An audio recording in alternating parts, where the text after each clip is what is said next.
Aku beli tali pinggang daripada TikTok Shop. Harga dia murah guys. Bawah RM5. Bawah RM4 kot. Aku beli bawah RM4. Kalau korang beli satu, RM3 lebih. Lepas tu campur postage jadi RM8. Kalau korang beli dua, dia jadi RM12. So, baik korang beli 3, harga dia bawah RM10. Serius. Aku beli sampai 3 guys. Warna kelabu, warna coklat dan warna hitam. Apa yang best tali pinggang ni? Tali pinggang ni dibuat, kepala dia ni daripada plastik. Lepas tu dia punya tali daripada polister. So, kelebihan dia bila korang pergi travel kat airport ke apa kan, korang tak payah nak cabut tali pinggang ni sebab kepala dia daripada plastik. Okay.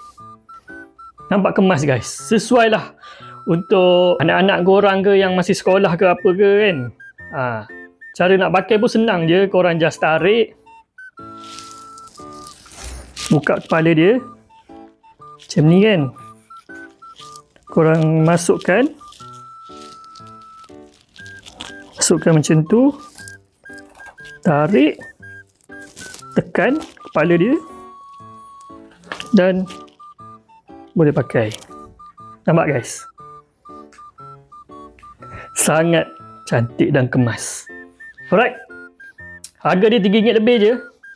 Korang tekan beg kuning kat bawah, okey?